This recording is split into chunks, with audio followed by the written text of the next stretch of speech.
పరిశుద్ధాత్మదేవుడు రాసిన ప్రకటన గ్రంథం.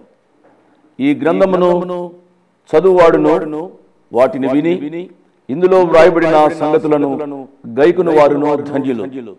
ఈ సంగతులను గూర్చి సాక్ష్యమిచ్చువాడు నేను త్వరగా వచ్చుచున్నానని చెప్పుచున్నాడు. ఆమేన్. ప్రభువైన యేసు రమ్ము అని ఆ ప్రభువును ఆహ్వానిస్తూ ప్రకటన గ్రంథాన్ని మనం ధ్యానం చేసుకుందాం. క్రీస్తు యేసు పరిశుద్ధ నామాన్ని బట్టి మీ అందరికీ శుభాశీస్సులు. ఎలా ఉన్నారు? బాగున్నారా? మరొక రోజు మన జీవితాల్లో దేవుడు పొడిగించినందుకు దేవుడికి కృతజ్ఞతాస్తుతులు. ఎందుకనగా ఎన్ని యుద్ధాలు లాంటి పరిస్థితులున్నా, ఎన్ని కష్టాలు శ్రమలు మన జీవితాల్లో ఉన్నప్పటికీ ఆయన మన తోడుండి విజయాన్ని ఇచ్చే దేవుడు, మనల్ని భయపడకు అని చెప్పి ధైర్యపరిచే దేవుడు. కానీ మన జీవితాలు ఇంత గొప్ప వాగ్దానం ఉన్నప్పటికీ మనం దేవుని కృపని, కనికరాన్ని తెలుసుకొని గ్రహించుకొని మనం జీవిస్తున్నామా? అలా జీవించాలి అనంటే మనం రక్షణ సువార్త విని రక్షణ పొందాలి. ఇంత గొప్ప అవకాశాన్ని సద్వినియోగం చేసుకొని కోట్లాది ప్రజలు ఈ రక్షణ సువార్త వినేటట్టు వారు వెళ్ళలేకపోయినా వెళ్ళేలాంటి యేసునిచల పరిచర్యను ప్రోత్సహించి బలపరిచిన మా ప్రియులు, మా ఆప్తులు, తల్లి సమానులైన సుశీలమ్మ గారు నెల్లూరు డిస్టిక్ నుంచి కార్యక్రమానికి సహాయపడ్డారు. వారి కొరకు ప్రత్యేకంగా ప్రార్థిస్తాం. ప్రేమ నమ్మకం కలిగిన మా ప్రియ పరలోకపు తండ్రి, జీవం కలిగిన మా దేవ, మీ పరిశుద్ధ పాదాల దగ్గరికి ప్రవ్వా సుశీలమ్మ గారిని, వారి కుటుంబాన్ని తీసుకొని వస్తున్నాం. మీరు సహాయపడండి, బలపరచండి. వారి గ్రాండ్ చిల్డ్రన్ని మీరు దీవించి ఆశీర్వదించమని మేము వేడుకున్నాం. ప్రాముఖ్యంగా అమ్మగారి ఆరోగ్యం కొరకే మేము ప్రార్థిస్తున్నాం తండ్రి. ఈ అమ్మగారిని మీరు దీవించి ఆశీర్వదించండి. మీ ద్వారా ప్రేరేపింపబడి చేసిన సహాయాన్ని బట్టి ఎవరైతే ప్రవ్వా భయంలో ఉన్నారో, ఎవరైతే వారి జీవితాల్లో ప్రవ్వా యుద్ధం లాంటి పరిస్థితులు ఉన్నారో, భయపడకుము అని ధైర్యం చెప్పే దేవుడు, యుద్ధం యెహోవాది అని చెప్పి యుద్ధం యెహోవా చేసి విజయాన్ని అందించే దేవుడు వారు తోడున్నారనే ఆత్మీయ అనుభవంలోకి నడిపించే గొప్ప అవకాశాన్ని సద్వినియోగం చేసుకొని చేసిన సహాయాన్ని బట్టి సుశీలమ్మ గారిని తండ్రి మీరు నిండుగా మెండుగా దీవించండి. వారి కుటుంబాన్ని, గ్రాండ్ చిల్డ్రన్ని దీవించి ఆశీర్వదించమని మేము బ్రతిమలాడుతున్నాం. ఈ కుటుంబానికి, సుశీలమ్మ గారికి, ఈరోజు వాక్యం వింటున్న ప్రతి బిడ్డకి, ఈరోజు వాక్యం విని రక్షణ తీర్మానం తీసుకోబోతున్న బిడ్డలకి మీ ద్వారా ప్రేరేపింపబడి ఇస్తున్న వాగ్దానము, ఆజ్ఞ, సూక్తి తండ్రి, అతనికి భయపడకము, అతనిని, అతని సమస్త జనమును, అతని దేశమును నీ చేతికి అప్పగించి ఉన్నాను. ద్వితీయోపదేశకాండం 3వ అధ్యాయం 2వ వచనం. ఆజ్ఞ, భయపడకము. ద్వితీయోపదేశకాండం 3వ అధ్యాయం 2వ వచనం. సూక్తి, మీ జీవితంలో దేవుని యొక్క మంచితనము మరియు దయ గురించి మీకు ఎంత ఎక్కువగా జ్ఞానం ఉంటే తుఫానులో మీరు ఆయనను స్తుతించే అవకాశం ఉంది. తండ్రి, ఈ సూక్తి మా జీవితాల్లో ఆత్మీయ మేల్కొల్పు తెచ్చి ఈ ఆజ్ఞానుసారంగా జీవించి ఈ వాగ్దానం మా జీవితాల్లో మేము స్వతంత్రించుకొని నెరవేర్చుకొని ఆత్మీయ అనుభవంలోకి నన్ను మమ్మల్ని నడిపించి బలపరిచి దీవించుమని మరొకసారి ఈ వాక్యం వింటున్న ప్రతి బిడ్డని, ఈరోజు ఈ వాక్యం విని రక్షణ తీర్మానం తీసుకోబోతున్న బిడ్డలని, ఈ కుటుంబాన్ని, సుశీలమ్మ గారిని, వారి కుటుంబాన్ని, గ్రాండ్ చిల్డ్రన్ని నిండుగా మెండుగా దీవించి ఆశీర్వదించుమని యేసు నామమున అడిగి వేడుకుంటున్నాము తండ్రి. ఆమేన్. Praise the lord. How are you? ఎలా ఉన్నారమ్మా? ఎలా ఉన్నారు బాబు? టీవీ దగ్గరికి వచ్చి దేవుని యొక్క వాక్యాన్ని వినే భాగ్యాన్ని ప్రభువారు మీకు ఇచ్చినందుకై మీరు కూడా ప్రభువారిని స్తుతించాలి. అన్నట్లు మీ ఆరోగ్యాలు ఎలా ఉన్నాయి? కుటుంబంలో పరిస్థితులు ఏ రీతిగా ఉన్నాయి? ఏం కుటుంబంలో పరిస్థితులు? నేను ఆ యేసు ప్రభుల వారిని అంగీకరించాను, ఆ యేసు ప్రభు వారిని నేను ఆరాధిస్తున్నాను. కానీ నా ఇంటిలో భర్త మారలేదు, నా బిడ్డలు మారలేదు, నా బంధువులు మారలేదు. తద్వారా అనేకములైన చిక్కులకు, సమస్యలకు నేను లోనవుతున్నాను. మానసిక శాంతి, సమాధానం ఉండదు ఆయా సమయాల్లో. అయినప్పటికీ ఇంతవరకు నా ప్రభు వారిని నేను విడిచిపెట్టలేదు. నా కొరకు ప్రార్థన చేయండి అంటున్నారమ్మా. మీ కుటుంబంలో పరిస్థితి అర్థమవుతుందమ్మా. ఎందుచేతనగా అనేక కుటుంబాల్లోని చెల్లెండ్రు, బిడ్డలు ప్రభువుని అంగీకరిస్తున్నారు, కానీ వారి యొక్క భర్తలు కానీ, బిడ్డలు కానీ, బంధువులు కానీ ప్రభువుని అంగీకరించక అనేకమైన ఇబ్బందులకు లోనవుతున్నారు. అమ్మా, ప్రభు కొరకు నిలబడండి. దేవుడు తప్పనిసరిగా మీ జీవితంలో గొప్ప కార్యాన్ని చేస్తారు. నిన్ను రక్షించిన దేవుడు తప్పనిసరిగా, అమ్మ నా మాట విను, నీ భర్తను రక్షిస్తారు, నీ బిడ్డలను రక్షిస్తారు. యేసు ప్రభునందు విశ్వాసం ఉంచుము, నీవును నీ ఇంటి వారును రక్షింపబడుదురు అని దేవుని యొక్క వాగ్దానం.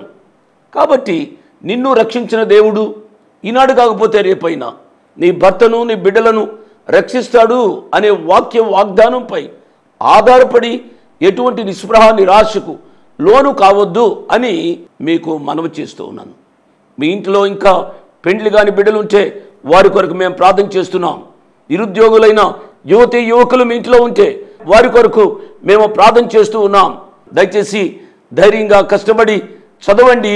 ప్రభువారు తప్పనిసరిగా మీకు ఉద్యోగాన్ని ఇస్తారు అనే విషయాన్ని నేను దేవుని యొక్క అధికారాన్ని బట్టి నేను మీకు చెబుతున్నాను. దయచేసి దేవుని మీద ఆధారపడి కష్టపడి చదవమని మీకు విన్నవిస్తున్నాను. మంచిది. దేవుని యొక్క వాక్య ధ్యానంలోనికి మనం వెళదాం. దేవుని యొక్క వాక్య ధ్యానంలోనికి వెళ్ళడానికి ముందుగా ప్రార్థన చేసుకుని దేవుని యొక్క వాక్య ధ్యానంలోనికి వెళదాం. మమ్మల్ని మికిలిగా ప్రేమించిన మా ప్రియ పరలోకపు తండ్రి, వందనాలు స్తోత్రాలు నాయనా. గత వారమంతా మీరు మమ్మల్ని కాచిన విధానం కొరకై మీకు వందనాలు స్తోత్రాలు చెల్లిస్తూ ఉన్నాం. ఏమి చెల్లించి మీరు నాన్ని తీర్చుకోగలం నాయనా. దినదినం మా పట్ల మీ ప్రేమను హెచ్చిస్తూ కాపాడుతున్న విధానం కొరకై స్తోత్రాలు నాయనా. ఈ కార్యక్రమం ద్వారా ఎంతమంది వారి జీవితాలను మార్చుకుంటూ రక్షణానుభవంలోనికి వస్తున్నారో వారందరిని బట్టి మిమ్మల్ని స్తుతిస్తున్నాం, ఆరాధిస్తున్నాం. ఇంతగా వాక్యం చెప్పబడుతున్నప్పుడు కూడా మారు మనసు పొందని ప్రియుల కొరకై ప్రార్థన చేస్తున్నాం. వారు కూడా తమ జీవితాన్ని ఆలోచించి పాపాన్ని విడిచిపెట్టి మిమ్మల్ని తమ సొంత రక్షకునిగా అంగీకరించే అనుభవంలోనికి అటు వారు నడిపించమని అడుగుతున్నాను. అయినా ప్రత్యేకముగా మిమ్మల్ని తమ సొంత రక్షకునిగా అంగీకరించిన క్రైస్తవేతరులైన మా ప్రియులను జ్ఞాపకం చేసుకుంటున్నాం. ప్రభు, ఎంతోమంది మా ప్రియ చెల్లెండ్రు మిమ్మల్ని తమ సొంత రక్షకునిగా అంగీకరించడం ద్వారా తమ భర్తల మూలంగా, బిడ్డల మూలంగా, బంధువుల మూలంగా ఎన్నో కష్టాలు పడుతున్నారు నాయన. ప్రత్యేకంగా వారిని జ్ఞాపకం చేసుకుంటున్నాం. ప్రభు, వారిని ఆదరించండి, ధైర్యపరచండి. వారు కార్చే కన్నీరు మూలంగా వారి కుటుంబాలను రక్షించండి ప్రభువా. వారి భర్తలను రక్షించండి, బిడ్డలను రక్షించండి ప్రభువా. వారి హృదయాల్లో శాంతి, సమాధానము, సంతోషము, సంతృప్తిని అనుగ్రహించండి. వారి యొక్క జీవితాల్లో మంచి ఆరోగ్యాలు దయచేయండి. వారి పాడి పంటలను దీవించండి ప్రభువా, సహాయపడండి. ఆ కుటుంబంలో ఒక చెల్లి రక్షింపడం ద్వారా ఆ ఇంటికి ఆశీర్వాదాన్ని తీసుకురమ్మని అడుగుతున్నానైనా. ఏ కుటుంబంలో అయినా వివాహం కానీ ఆడబిడ్డలు ఉంటే ప్రభువా, ఆ బిడ్డలను జ్ఞాపకం చేసుకుంటున్నాం. సరైన భాగస్వాములను అనుగ్రహించండి ప్రభు. నిరుద్యోగులైన బిడ్డల కొరకు ప్రార్థన చేస్తున్నాం. వారికి తగు ఉద్యోగాలు దయచేయండి నాయనా. వాక్యాన్ని వినడానికి వచ్చిన మా ప్రియులందరినీ నిండారుగా దీవించండి ప్రభువా. మీ కృపకు అప్పగిస్తూ వాక్యాన్ని వినబోతున్న ప్రతి బిడ్డడు వాక్యాన్ని తమ జీవితాలకు అన్వయం చేసుకుని వాక్య ప్రకారం జీవించే కృపానుభవంలోనికి నడిపించుమని యేసు ప్రభువారి అతి శ్రేష్టమైన నామమున అడిగి వేడుకుంటున్నాము తండ్రి, ఆమేన్. ప్రార్థనలో పాల్గొన్న మీ అందరికీ నా ప్రత్యేక వందనాలు. ఈ దినాల్లో ప్రకటన గ్రంథం 16వ అధ్యాయాన్ని మనం ధ్యానం చేస్తూ ఉన్నాం. గత పాఠాల్లో ప్రకటన గ్రంథం 16వ అధ్యాయంలో దేవుని యొక్క కోపంతో నిండిన 7 పాత్రలు భూమి మీద కుమ్మరించబడే విషయాన్ని మనం ధ్యానం చేస్తూ వచ్చాం. గత పాఠాల్లో ఆ 3 దూతలు తమ పాత్రలను కుమ్మరించిన విధానాన్ని మనం ధ్యానం చేశాం. 7 దూతలు 7 పాత్రలను పట్టుకుని వారు భూమి మీద కుమ్మరించడానికి సిద్ధంగా ఉన్న విషయాన్ని మనం చెప్పుకున్నాం. ఇవి 7 దూతలు వరుసగా వారు 7 పాత్రలు చేతబట్టుకుని వారు దేవుని యొక్క ఆజ్ఞ కొరకై వారు సిద్ధముగా ఉన్నారు. వారు భూమి మీద ఆ యొక్క పాత్రను కుమ్మరించినప్పుడు ఏమి జరిగిందో గత పాఠంలో మనం చెప్పుకుంటూ వచ్చాం. మొదటి దూత వెలుపలికి వచ్చి తన పాత్రను భూమి మీద కుమ్మరింపగా కనుక ప్రతి శరీరంపై బాధాకరమైన చెడ్డ పుండు పుట్టినట్లుగా మనము చెప్పుకున్నాము అండి. రెండవ పాత్ర కుమ్మరించబడినప్పుడు అది సముద్రం మీద కుమ్మరించబడినట్లుగా మనం చెప్పాం. సముద్రము పీనుగు రక్తం వంటి రక్తముగా మార్చబడినట్లుగా చూస్తాము అండి. సముద్రంలో ఉన్న జీవ జంతువులన్నీ చనిపోయాయి అని చెప్పుకున్నాం. తర్వాత మనుషుల యొక్క జీవితం ఎంత హీనస్థితిలో, దీనస్థితిలో ఉంటుందో గత పాఠాల్లో మనం ధ్యానం చేస్తూ వచ్చాం. మూడవ దూత తన పాత్రను నదుల్లోనూ జలధారుల్లోనూ కుమ్మరించింది. నీరు త్రాగడానికి వెళితే రక్తాన్ని త్రాగవలసి వస్తుంది. యేసు ప్రభువారు సిలువలో రక్తాన్ని చిందించారు మానవాళి కొరకు. ఆ రక్తాన్ని నిర్లక్ష్యం చేసిన మానవాళి, లేక ఆ రక్తాన్ని చిందించిన మానవాళి ఈనాడు రక్తాన్ని త్రాగవలసిన దుస్థితి వచ్చింది అనే విషయాన్ని మనం చెప్పుకున్నాం. ఈరోజు మన యొక్క ధ్యాన భాగము ప్రకటన గ్రంథం 16వ అధ్యాయము 8వ వచనం ప్రారంభం. 4వ దూత తన పాత్రను సూర్యుని మీద కుమ్మరింపగా మనుష్యులను అగ్నితో కాల్చుటకు సూర్యునికి అధికారము ఇవ్వబడెను. అండి, సూర్యుని మీద అధికారము ఇవ్వబడినట్లుగా మనం చూస్తాం. ఈ 4వ పాత్ర సూర్యుని మీద కుమ్మరించబడింది. ఈ సూర్యుడు కనుక మనుషులను కాల్చివేసే అధికారం పొందినట్లుగా మనం ఇప్పుడే చదువుకున్నాం. మీరు ఆలోచించండి, ఏ సూర్యుడు మానవుని యొక్క ప్రయోజనం కొరకు చేయబడ్డాడో ఆ సూర్యుని యొక్క తీవ్రత ఆ దినాల్లో మనం చూస్తాం. ఈ విషయాన్ని మర్చిపోవద్దు. మహాశ్రమల కాలంలో రక్షింపబడని మనుషుల వైపు దేవుని యొక్క ఉగ్రత పాత్ర ఎంత నష్టాన్ని కష్టాన్ని కలుగు చేస్తుందో వాక్యం వింటున్న వారు అర్థం చేసుకోవాలి. ప్రియులారా, ఆది కాండంలోంచి మనం చూసినట్లయితే ఆది కాండం 1వ అధ్యాయం 14వ వచనంలో మనం చూసినట్లయితే సూర్య చంద్ర నక్షత్రాదులు మనుషునికి వెలుగుచుట కొరకై మనుషుని యొక్క ప్రయోజనం కొరకై చేయబడినట్లుగా మనం చూస్తాం.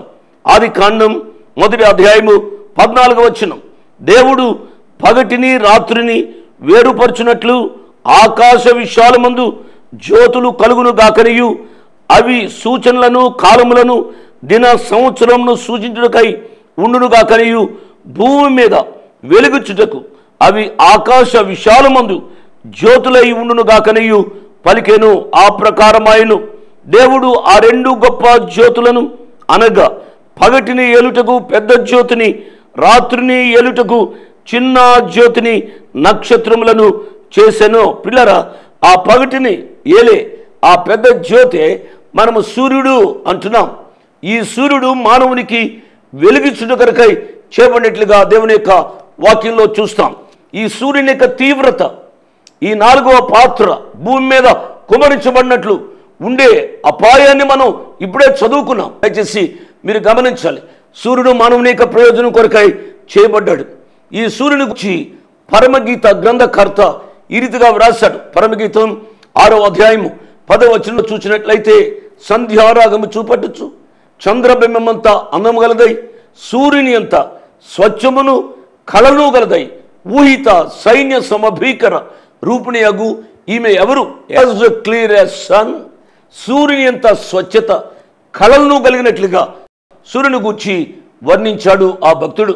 నా ప్రియ తమ్ముడు, నా ప్రియ చెల్లి, ఇంత చక్కటి సూర్యుడు ఏ సూర్యుని ద్వారా మానవు బ్రతుకుతున్నాడో, ఏ సూర్యుని ద్వారా సృష్టికి విలువ వచ్చిందో ఆ సూర్యుడు మానవాళి మీద తిరుగుబాటు చేశాడా అన్నట్లుగా మానవునిపై సూర్యుని వేడిమి ప్రసరింప చేయబడుతుంది. దయచేసి గమనించాలి. 4వ దూత తన పాత్రను సూర్యుని మీద కుమ్మరించగా మనుషులను అగ్నితో కాల్చుటకు సూర్యునికి అధికారము ఇవ్వబడిను. 4వ పాత్ర సూర్యుని మీద కుమ్మరించబడినట్లుగా చూస్తాం. 4వ బూర ఊదినప్పుడు ఏం జరిగిందో చూడండి. ప్రకటన గ్రంథం 8వ అధ్యాయము 12వ వచనంలో చూస్తే 4వ దూత బూర ఊదినప్పుడు సూర్య చంద్ర నక్షత్రములలో 3వ భాగము చీకటి కమ్మినట్లును, పగటిలో 3వ భాగమున సూర్యుడు ప్రకాశింపకుడునట్లును, రాత్రుల్లో 3వ భాగమున చంద్ర నక్షత్రములు ప్రకాశింపకుడునట్లును వాటిలో 3వ భాగము కొట్టబడెను. 4వ దూత బోర ఊదినప్పుడు సూర్య చంద్ర నక్షత్రాలకు నష్టం కలిగింది. నా ప్రియ తమ్ముడు, నా ప్రియ చెల్లి, వాక్యాన్ని వింటున్నావు కదూ. 4వ దూత తన పాత్రను కుమ్మరించగా 3వ భాగం కాదు, మిగిలిన 2/3 కూడా మొత్తం అంతా కూడా నష్టపడినట్లుగా దేవుని యొక్క వాక్యంలో మనం చూస్తూ ఉన్నాం. నా పిల్లరా, ఆ తీవ్రత ఎంత తీవ్రత అని అంటే ముందుగానే మలాకీ భక్తుడు ఈ రీతిగా ప్రవచించాడు. మలాకీ గ్రంథం 4వ అధ్యాయము 1వ వచనం, ఏలైనగా నియమింపబడిన దినము వచ్చుచున్నది, కోలిమి కాలునట్లు అది కాలును, గర్విష్ఠులందరూ దుర్మార్గులందరూ కొయ్య కాలువలే ఉందురు, వారిలో ఒకనికిని వేరైనను చిగురను లేకుండా రాబో దినములు అందరినీ కాల్చివేయునని సైన్యములకు అధిపతి యెహోవా సెలవిచ్చుచున్నాడు. ఆ సూర్య రశ్మి మానవుని యొక్క శరీరంపై పడిన వెంటనే మలమల మాడిపోయినట్లుగా అనుభవిస్తారు అండి. ఆ చివరి దినాలు ఆ రీతిగా ఉంటాయి. ఈ సత్యాన్ని ఎన్నడూ మర్చిపోవద్దు అని ప్రభు పక్షంగా నేను మనవి చేస్తున్నాను.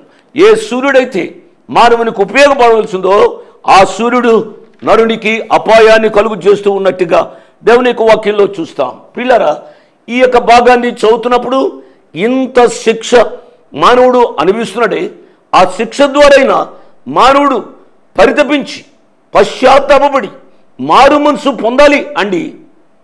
వాళ్ళు మారు మనసు పొందడం లేదు. నేను చదువుతాను ఆ వాక్య భాగంలో ఈ మాటను ధ్యానం చేస్తూ ఉన్నప్పుడు మన యొక్క మనసులు నిర్గమాకాండం 8వ అధ్యాయం మీదకి వెళ్తాయి. ఎందుచేతనగా మోషే కాలంలో కూడా ఫరో ఈ రీతిగా ప్రవర్తించాడు. ఇశ్రాయేలు ప్రజలు చాలా సంవత్సరాలు ఐగుప్తు దాసత్వము కింద ఉన్నట్టుగా మనకు తెలుసు. దేవుడు ఇశ్రాయేలు ప్రజలను కనికరించి ఐగుప్తు యొక్క బానిసత్వం నుండి విడుదల చేసి వాగ్దాన దేశానికి పంపించే ముందుగా మోషే నాయకత్వంలో ఫరో రాజు దగ్గరికి వచ్చాడు. ఫరోను అడుగుతున్నాడు, మా దేవుడైన యెహోవాను మేము సేవించాలి, మేము అక్కడికి వెళ్ళాలి, మాకు సెలవిమ్మని మోషే భక్తుడు ఫరో దగ్గరికి వెళ్ళాడు.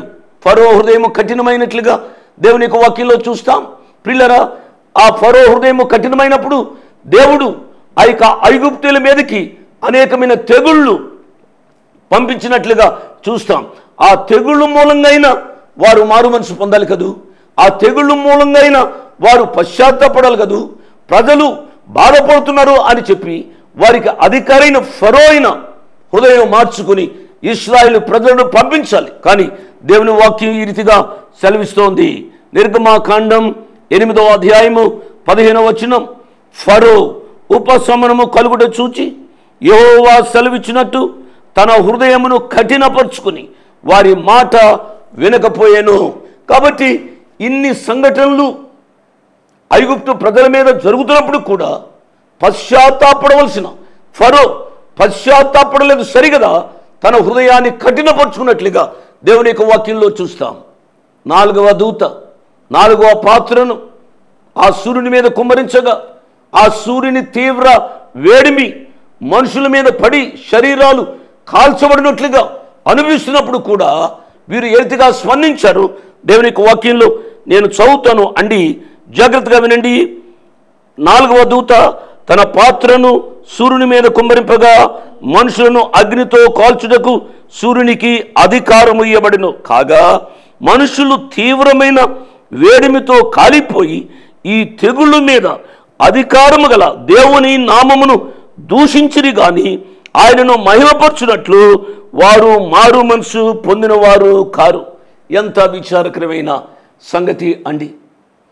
వారు సూర్యుని యొక్క ఆ తీవ్రమైన వేడి కిరణాల వలన వచ్చే అనారోగ్యానైనా వారు భరించారు, బాధనైనా వారు భరించారు. కానీ వారు మారు మనసు పొంది దేవునిని మహిమపరచలేదు అండి.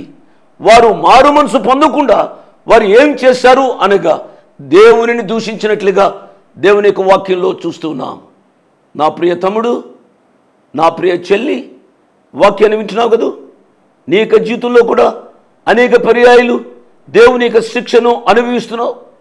దేవుని యొక్క శిక్ష అనేక రీతులుగా నీ వ్యక్తిగత నీ కుటుంబ జీవితంలో రావడానికి అవకాశం ఉంది. ఎందుచేత ఈ రీతిగా నా కుటుంబంలో జరుగుతుంది, నాకు జరుగుతుంది, నా భార్యకు జరుగుతుంది, నా భర్తకు జరుగుతుంది, నా బిడ్డలకు జరుగుతుంది, కారణం ఏమిటి అని ఆలోచించడానికి బదులుగా దేవుని మీద తిరుగుబాటు చేయవద్దని మనం చేస్తున్నాను. ఆ కాలపు ప్రజలు దేవునిని మహిమపరచడానికి బదులుగా వారి మీద ఉన్న శిక్షను తెలుసుకొని మారు మనసు పొందడానికి బదులుగా దేవుని నామాన్ని దూషించినట్లుగా దేవుని యొక్క వాక్యంలో చూస్తాం. నీ వ్యక్తిగత పాప జీవితాన్ని బట్టి నీవు ఈ సమయంలో నువ్వు శ్రమను అనుభవిస్తున్నావు. ఎందుకు ఈ శ్రమను అనుభవిస్తున్నాను అని ఆలోచించడానికి బదులుగా దేవుని మీద తిరుగుబాటు చేస్తూ ఉన్నావు. నా ప్రియ తమ్ముడు, ఎందుచేత పేదరికాన్ని అనుభవిస్తున్నావు, ఎందుచేత అనారోగ్యాన్ని అనుభవిస్తున్నావు నీవు ఆలోచించాలి. నువ్వు త్రాగుతున్నావు కాబట్టి పేదరికం, నువ్వు త్రాగుతున్నావు కాబట్టి అనారోగ్యం, నువ్వు త్రాగి వచ్చి నీ భార్యను కొడుతున్నావు, తద్వారా నీ ఇంట్లో అశాంతి, నువ్వు త్రాగుతున్నావు డబ్బు ఇష్టానుసారంగా పాడు చేస్తున్నావు. అందుచేత బిడ్డలు పైకి రాలేకపోతున్నారు. ఈ నీ పాపాన్ని నీవు గుర్తెరగాలి. అమ్మా, నీ కుటుంబ జీవితంలో నీవు ఏ రీతిగా సంసారం చేస్తున్నావు, నీ భర్తతో ఏ రీతిగా సంసారం చేస్తున్నావు, నీ బిడ్డలను ఏ రీతిగా పెంచుతున్నావు ఆలోచించమని ప్రభు పేరిట నేను మనవి చేస్తాను. ఇంత తీవ్రమైన వేడిమి ఆ సూర్యుడు ప్రదర్శిస్తూ ఉండగా ఆ ప్రజలు మారు మనసు పొందిన వారు కారు అని దేవుని యొక్క వాక్యం సెలవిస్తుంది. పరిశుద్ధాత్మ దేవుడు నీతో మాట్లాడుతూ ఉంటే మోకాళ్ళపైకి రా. మోకాళ్ళపైకి రాలేకపోతే చేతులు జోడించి తల వంచి, ప్రభువా నన్ను క్షమించుము నాయనా, నా పాప రోత జీవితము నా ఇంటిలో సమాధానం లేకుండా చేసింది, ప్రకృతి నా మీద తిరుగుబాటు చేసింది, దయతో నన్ను క్షమించు ప్రభువా అని ప్రభు యొక్క పాద సన్నిధికి రమ్మని ప్రభు పేరిట నేను జ్ఞాపకం చేస్తున్నాను. నీ పాపము నువ్వు ఒప్పుకుంటే, నీ పాపము నువ్వు ఒప్పుకునే యెడల ఆయన నమ్మదగిన వాడు, నీతిమంతుడు. నీ ప్రతి పాపాన్ని ఆయన క్షమిస్తాడు. ఆయన క్షమించడం మాత్రమే కాకుండా ఆయన మన పాపములు ఎన్నడూ జ్ఞాపకం చేసుకోడు అని దేవుని యొక్క వాక్యం చెబుతుంది. హెబ్రీయులకు రాసిన పత్రిక 8వ అధ్యాయము 12వ వచనాన్ని చదువుతున్నాను అండి. మీరు 10వ వచనం నుంచి చదవండి. నేను వారి దోషముల విషయమై దయగలిగి వారి పాపములను ఇకను ఎన్నడూ జ్ఞాపకము చేసుకున్నని ప్రభువు సెలవిచ్చుచున్నాడు. దేవునామానికి స్తోత్రం. నువ్వు పాపం చేస్తే నీ భర్త నిన్ను క్షమించడు, నీ భార్య నిన్ను క్షమించదు, నీ తల్లిదండ్రులు నిన్ను క్షమించరు. నీ ప్రభు నిన్ను క్షమించడం మాత్రమే కాకుండా, నా ప్రియ తమ్ముడు, నా ప్రియ చెల్లి, ఆ ప్రభు ఏమంటున్నాడు? ఆ పాపములను ఎన్నడూ జ్ఞాపకం చేసుకున్నని ఆ ప్రియ ప్రభువు వాగ్దానం చేస్తున్నాడు. నీ పాప జీవితాన్ని విడిచిపెట్టి ప్రభు యొక్క పాద సన్నిధికి వచ్చి, ప్రభువా మీ హృదయాన్ని గాయపరిచిన దుర్మార్గుడను దుర్మార్గురాలను పాపిని ప్రభు దయతో నన్ను క్షమించమని నోరార హృదయపూర్వకంగా ప్రభువాన్ని అడుగుమని ప్రభు పక్షంగా నేను మనవి చేస్తూ ఉన్నాను. ఈ 4వ దూత తన పాత్రను సూర్యుని మీద కుమ్మరించగా ఎంతో వేడిమితో అక్కడ మనుషులు కాలిపోయినట్లుగా దేవుని యొక్క వాక్యంలో మనం చూస్తాం. ఈ విషయాన్ని మనం ఆలోచిస్తూ ఉంటే ఏప్రిల్ మే నెలల్లో ఎంత తీవ్రమైన వేడిమి మనం అనుభవిస్తాము కదూ. ఏప్రిల్ మే నెలల్లో అంత తీవ్రమైన వేడిని అనుభవించడానికే మనం అసోబుసో అంటూ ఉంటాం. కానీ ప్రియరా, ఆ 7 ఏళ్ల మహాశ్రమల కాలంలో ఉన్న ప్రజల యొక్క కష్టము ఎంత తీవ్రతగా ఉంటుందో ఆలోచించాలి. ఈ వేడిమిని మనం భరించకపోతే ఆ 7 ఏళ్ల మహాశ్రమల కాలంలో వచ్చి ఆ ఉగ్రత మనం భరించగలుగుతామా? అవి భరించకుండా ఉండాలి అని అంటే నువ్వు ప్రభు దగ్గరికి రమ్మని మరొకసారి నా మనవి చేస్తున్నాను. సూర్యునికి భూమికి మధ్యలో ఓజోన్ అనే ఒక పొర ఉంటుంది. సూర్యుని యొక్క ఆ తీవ్రమైన వేడి కిరణాలు భూమి మీద పడితే భూమిపై ఉన్న ప్రజలు మలమల మాడిపోవాలి. కానీ ప్రేమ కలిగిన దేవుడు సృష్టిలో ఒక పొరను పెట్టాడు, ఓజోన్ అనే పొరను పెట్టాడు. ఆ తీవ్రమైన సూర్య కిరణాలు ప్రసరించినప్పుడు ఆ ఓజోన్ పొర ద్వారా రావాలి అండి. ఈ దినాల్లో సైంటిస్టులు చెప్పేది ఏమిటి అనగా, ఆ ఓజోన్ పొరకు చిల్లుబడింది లేక రంధ్రం పడింది, తద్వారా ఇంత తీవ్రమైన వేడిమి అనుభవిస్తున్నాం. నా ప్రియ తమ్ముడు, నా ప్రియ చెల్లమ్మ, నేను మనవి చేస్తున్నాను, ఇటువంటి దుస్థితి నీకు రాకూడదు. మారు మనసు పొందని వారికి వస్తుంది. నువ్వు మారు మనసు పొందకుండా ఉండడానికి వీల్లేదు. ఇదే అనుకూల సమయం, ఇదే రక్షణ దినం. మోకరించి ప్రభు దగ్గరికి వెళ్ళి, ప్రభువా అటువంటి దుస్థితి, అటువంటి శిక్షను నేను అనుభవించడానికి ఇష్టపడటం లేదు ప్రభువా. మీ రాకడెప్పుడో నాకు తెలియదు, నా పోకడెప్పుడో నాకు తెలియదు ప్రభు. మీ రాకడకు ముందుగా నేను మరణించడానికి లేక నా పోకడకు ముందుగా నన్ను క్షమించునైనా, నన్ను రక్షించునైనా అని ప్రభు యొక్క పాదాలపై పడి నువ్వు క్షమాపణ అడుగుమని ప్రభు పక్షంగా నేను మనవి చేస్తున్నాను. 4వ దూత తన పాత్రను కుమ్మరించగా సూర్యుని యొక్క అధిక వేడిమి వారిపై పడింది. ప్రజలు మలమల మాడిపోయారు, అయినా వారు మానుమనసు పొందలేదు. తదుపరి 5వ దూత తన పాత్రను కుమ్మరించినట్లుగా మనం చదువుతాం. దయచేసి అదే ప్రకటన గ్రంథం 16వ అధ్యాయము 10వ వచనం నుంచి మనము చదువుతాము అండి. కనుక ఈ 4 పాత్రలు కుమ్మరించబడినప్పుడు సృష్టిపై శిక్ష పడింది. కానీ మిగిలిన 3 పాత్రలు కుమ్మరించబడినప్పుడు ఏమి జరిగిందో మనం వచ్చే పాఠంలో మనం నేర్చుకుందాం. ఈ 5వ పాత్ర కుమ్మరించబడినప్పుడు క్రూర మృగము యొక్క సింహాసనం మీద కుమ్మరించబడినట్లుగా చూస్తాం. ఆ క్రూర మృగము యొక్క సింహాసనం మీద కుమ్మరించబడినప్పుడు ఏమి జరిగిందో వచ్చే పాఠంలో మనం ధ్యానం చేసుకుందాం. మిగిలిన పాత్రలు కుమ్మరించబడినప్పుడు ఏమి జరిగిందో అనే విషయాన్ని ప్రకటన గ్రంథం 16వ అధ్యాయము 10వ వచనం నుంచి మిగిలిన వచనాలు చదువుకొని సకాలానికి రండి. ఈ వాక్యం చేత హెచ్చరించబడిన మీరు ప్రభు దగ్గరికి వచ్చి మారు మనసు పొందమని ఈ కార్యక్రమాన్ని నేను ముగిస్తున్నాను. పరిశుద్ధాత్మ దేవుడు అట్టి మనస్సును విన్న ప్రతి ఒక్కరికి అనుగ్రహించునుగాక. ఆమేన్. Praise the lord. దేవుడి నామానికి మహిమ కలుగును గాక. క్రీస్తు రక్తము పరిశుద్ధమైనదా? క్రీస్తు ఎందుకు బాలుడుగా పుట్టాడు అనే ప్రశ్నలు మన జీవితాల్లో వేస్తున్నారు. ఈ ప్రశ్నలకి మనము వాక్యానుసారంగా జవాబు ఇవ్వాలి, కొన్ని సైన్స్ పరంగా మనం జవాబు ఇవ్వాలి అని మీరు ఆశ కలిగి ఉంటే యేసు అనుచరులు అనే మ్యాగజైన్ని ఈసారి మీరు తెప్పించుకోండి. కేవలం సంవత్సరానికి 200 రూపాయలే. ప్రాముఖ్యంగా సంపాదకీయంలో క్రీస్తు బాలుడుగా ఎందుకు జన్మించారు, క్రీస్తులో ఉన్న రక్తం పరిశుద్ధమైన రక్తమా అనేది వాక్యానుసారంగా సైంటిఫిక్గా కొన్ని అంశాలు రాయబడ్డాయి. అదేవిధంగా అనేక మంది మహా దైవజనులు, న్యూటన్ బాబు అంకుల్ గారు, విమలారెడ్డి గారు, జోసెఫ్ జయబాబు గారు, సుగ్నాకర్ గారు, దయా రాజగిరి ఆంటీ గారు, వీళ్ళందరూ అద్భుతమైన వాక్యాలు దానిలో సమకూర్చి రాయబడి జరిగింది. కాబట్టి ఈ క్రిస్మస్ మాసంలో మీ వాక్య పరిచర్య కొరకు ఇలాంటి సందేహాలతో ఎవరైనా మీ ముందుకు వస్తే వాక్యానుసారంగా వాక్యాన్ని ఆధారము చేసుకొని అదేవిధంగా కొన్ని సైన్స్ పరంగా కూడా మీరు వాటికి జవాబు ప్రేమపూర్వకంగా ఇవ్వగలుగుతారు. మీకు ఈ మ్యాగజైన్ కావాలంటే ఈ కింద ఉన్న ఫోన్ నెంబర్లకి మీరు ఫోన్ చేయండి. మీ అడ్రస్, మీ డీటెయిల్స్ అన్నీ వీరికి తెలియజేయండి.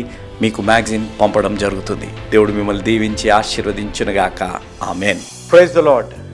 మీ ముందుకు రావడానికి ఒక ప్రాముఖ్యమైన కారణం, మేము ఈ టీవీ పరిచర్యని ఎందుకు ప్రారంభించాం, ప్రాముఖ్యంగా తండ్రి అయిన నాన్నగారు, కీర్తిశేషులైన నాన్నగారు జోష్ అన్న గారు ఎందుకు ప్రారంభించారు అనేది వారి మాటల్లోనే విందాం.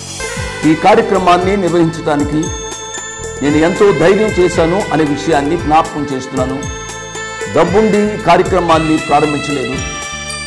నన్ను రక్షించి ఇంతవరకు పిలిచిన ప్రభు ఉన్నారు అని, తదుపరి విశ్వాసులైన మీరు ఉన్నారు అనే ధైర్యంతో ఈ కార్యక్రమాన్ని కొనసాగిస్తున్నాం. విన్నారు కదా, నాన్నగారు ఏ ధైర్యమైతే వారు చేసి టీవీ కార్యక్రమాలని ప్రారంభించారు. మన రక్షకుడైన యేసు ఉన్నారని, విశ్వాసులైన మీరు ఉన్నారనే ధైర్యంతోనే ఈ టీవీ కార్యక్రమాలని మేము కొనసాగిస్తున్నాం గత సంవత్సరాలుగా. ఇక ముందు కూడా మేము కొనసాగించాలి అని అంటే మీలో విశ్వాసులైన మీరు, ప్రేరేపింపబడ్డ వారు మీరు, వచనం వెంబడి వచ్చిన ధ్యానాలు జోషన్న గారివి, పాయింట్ వైజ్ ధ్యానాలు జాన్ స్పర్జన్ గారివి, హీరోస్ ఆఫ్ ది బైబిల్ అనే సిరీస్ ధ్యానాలు భక్త్ సింగ్ నావి కొనసాగేటట్టు మీరు ప్రేరేపింపబడితే, మీరు సహాయం చేసి మీరు నేరుగా నాతోని మాట్లాడవచ్చు. నాతో మాట్లాడి మాకు సహాయం చేయాలనేది నా మనవి. కాబట్టి మీరందరూ ఏ భారమైతే, సేవా భారమైతే నాన్నగారు గత 40 సంవత్సరాలుగా ముందుకు కొనసాగించారు, ఇప్పుడు యవనస్తులమైన మా అన్నగారు జాన్ స్పర్జన్ గారు మాపై ఉంది. కాబట్టి మీరు కూడా ఏ విధంగా నాన్నగారిని అయితే ప్రోత్సహించారు, నాన్నగారిని ఆదరించారు, మమ్మల్ని కూడా ఆ విధంగానే ప్రోత్సహించి ఆదరిస్తారని నమ్ముచు సెలవు తీసుకుంటున్నాను. దేవుడు మిమ్మల్ని దీవించి ఆశీర్వదించునుగాక. ఆమేన్.